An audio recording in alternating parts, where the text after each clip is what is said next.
Chapter 26. Walking out of the bedroom, I couldn't help but smile. Max could always put a smile on my face when we would have the best sex.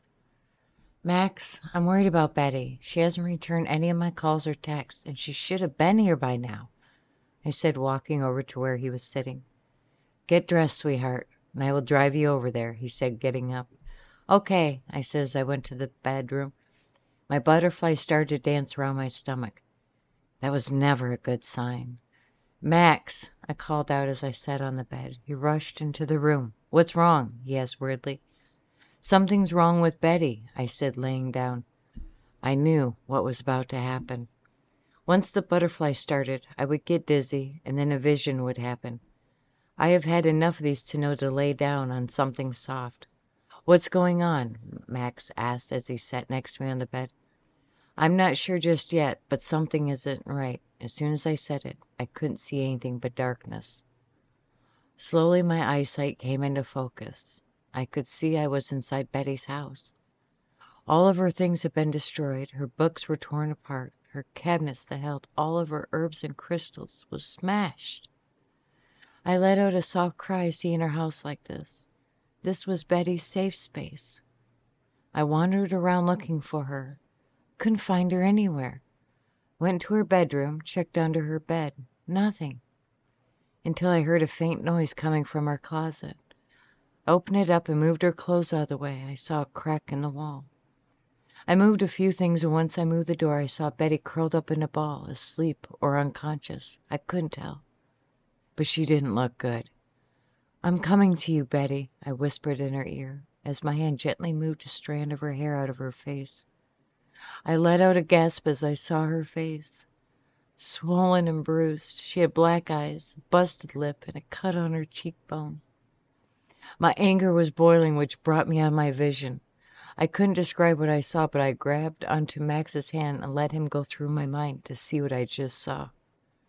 I will take you there, but I'm going to destroy this town, he said in a deadly tone. I nodded and slowly stood up. I went to the kitchen, drank some water, grabbed a few crackers, and put on my coat and grabbed my phone and purse. It took Max all of 5 minutes to get to Betty's place when it normally took 15. I kept my eyes closed the whole time he drove. Once we arrived, I called the police, waited outside for 5 minutes, and followed them into her house. I didn't say a word, but went to her closet and moved the door. Betty was there. I called for Max to help me. I moved out of the way as he gently pulled Betty out. Carrying her in his arms, he went and put her into his car. I took pictures of her and of the house. I didn't trust anyone at this point. We took her to the hospital in the neighboring town, knowing she would be safe there. They admitted her right away, and I left my number for when she woke up. I knew I wouldn't be allowed to see her tonight, since they are keeping her under observation. Max took me home, a place I wasn't sure I felt safe at anymore. I looked at Max and broke down crying. He carried me into the house, set me on the couch, and started up a fire for me. He went to the kitchen and brewed me a cup of tea. After drinking it, I closed my eyes and fell asleep. Chapter 27. Something kept ringing, but I couldn't figure it out until I opened my eyes and realized it was my phone. Hello? Miss Wolfe? A female voice asked. Yes, who's this? This is the nurse from the hospital. Your friend Betty woke up and is asking for you. She also wanted me to tell you, and I quote, I need you here ASAP. I'll be there in a few, I said, and hung up the phone. I looked around for Max, but he wasn't here. I got up and looked out the window. His car was still here. That meant only one thing. He was in his demon form. I changed quickly and looked at the time. It was 6 in the morning. I spent all night on the couch. I wonder how long he has been gone for. I closed my eyes and called out for him. Max, I need to see Betty. She is awake, I said. I wasn't sure if he heard me or not, but I left a note as well. I grabbed the keys to my car and put my jacket, phone, and purse and went to my car. It took me 30 minutes to get to the hospital. The roads were in okay condition, but I drove carefully, making sure to get there in one piece. I rushed to the hospital. "I'm here to see Betty," I said to the nurse at the desk. She smiled at me. "She is in room 340, she said, and went back to her paperwork. I walked down the hallway until I found her room number. I opened the door and saw Betty laying there, watching television.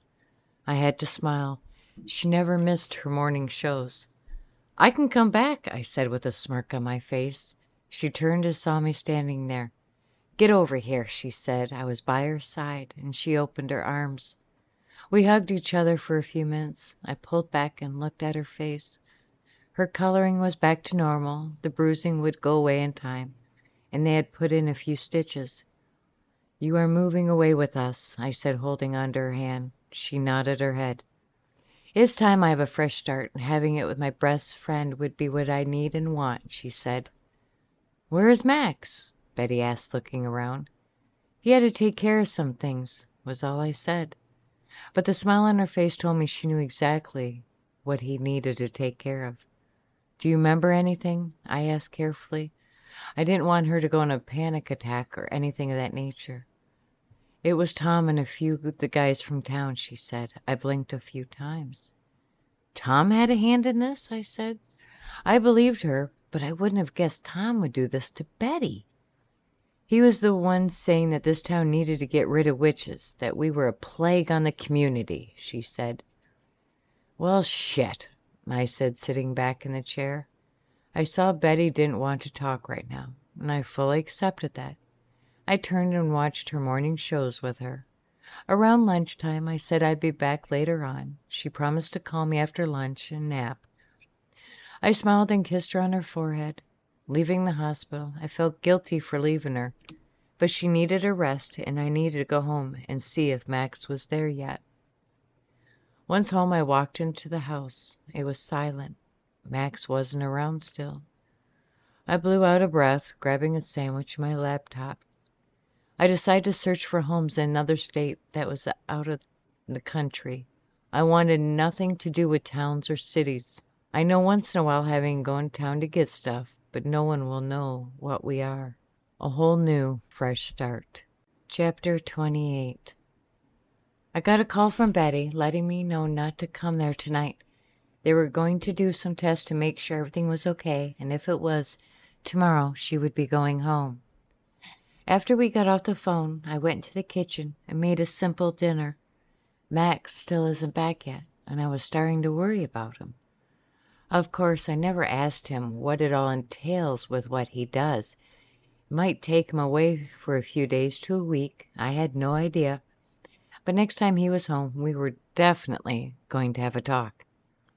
After eating, I took a shower and got ready for bed. Grabbing my computer, I got into bed and wrote down a few listings that looked promising. I set my alarm for 8 in the morning. That way, if Betty was all cleared, I could pick her up around noon. I kept looking at houses. There were 3 that were perfect for us. There was one that I kept going back to. It was out in the country on 20 acres. 10 of it was all wooded land. There was a pond and a barn. The house had 4 bedrooms, 3 bathrooms, a kitchen, a living room, and a family room. There was a double-car garage that was heated. Everything was on one floor, which made it perfect. I hated stairs. And with being pregnant, I wouldn't have to worry about tripping. The asking price was doable. It would take all my savings and a few tight months. I made sure to save this page. I was going to call the realtor in the morning. We needed to leave this place as soon as possible. I heard my alarm go off. I grabbed my phone and turned off the alarm.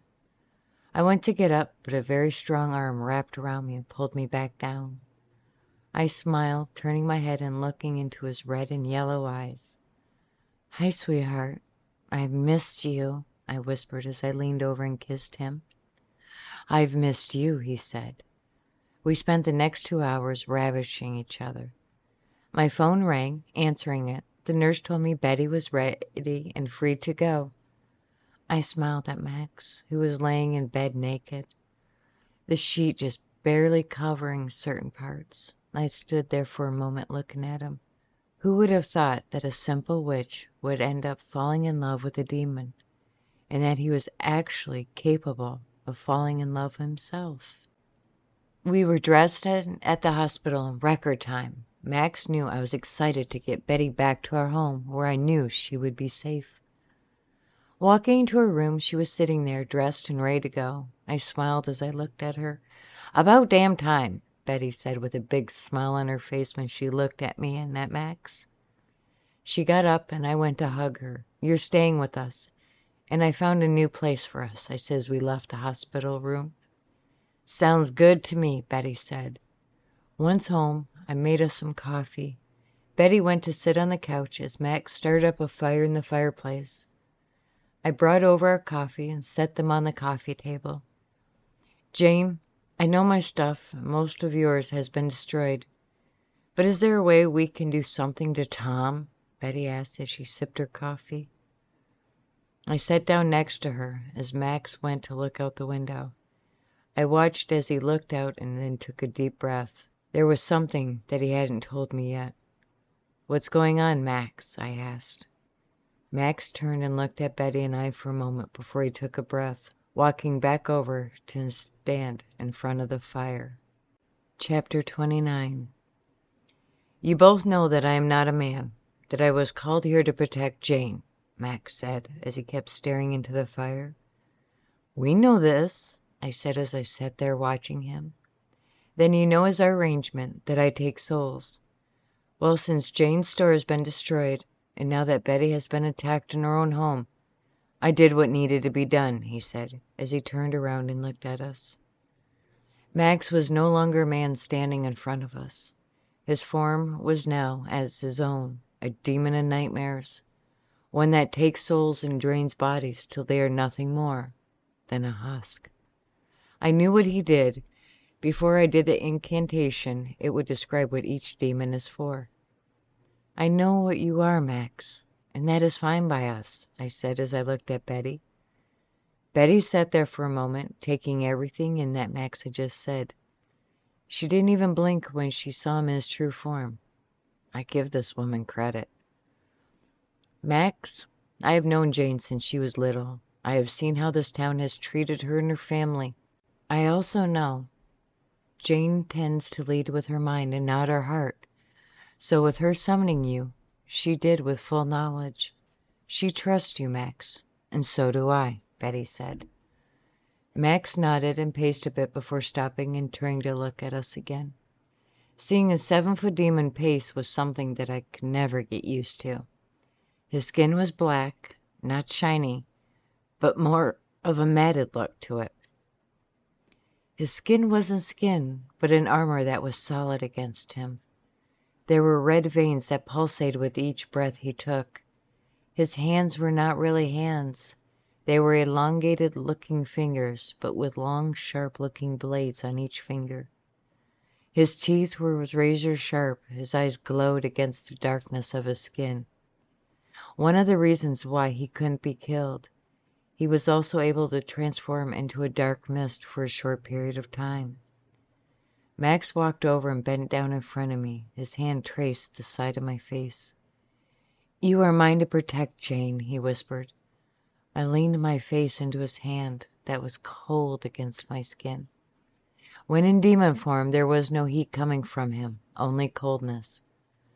"I know, Max," I whispered back. He stood up, and before our eyes he transformed back to his human side. "I have a place I want you both to look at. I have enough saved up that we can move there as long as the place is still available." I sat up and grabbing my laptop.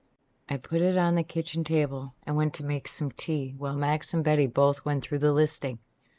"This is perfect for us, Jane," Betty said. Max nodded in agreement. I grabbed my cell phone and called the realtor. After a few minutes, I ended the call and looked at them. I smiled. The listing is still available, and no other offers have been placed. The great thing is, the realtor is also the owner of the place, and he accepted my offer, I said. Max came over and wrapped his arms around me. Betty sat there silently crying. I looked at her. "Are you okay, Betty?" I asked. Max released me, and I went over to her. "I am more than okay, my dear girl. We are able to have a fresh start, thanks to you," she said, as she pulled me into a hug. I hugged her back, and for a few minutes we sat there wrapped in a hug that meant so much more than just a hug. It was a thank you. It was we were safe. "How long will it take us to get there?" Betty asked. "It will take us a couple days," I said, standing up and going to shut off the kettle. "I'm ready to go now," Betty said. I laughed at her statement, but so was I. "Tomorrow morning we head out," I said, looking at Max and then at Betty. Both nodded their head in agreement. This has been Chanters' Call, Book 1 of the Demon Witch series.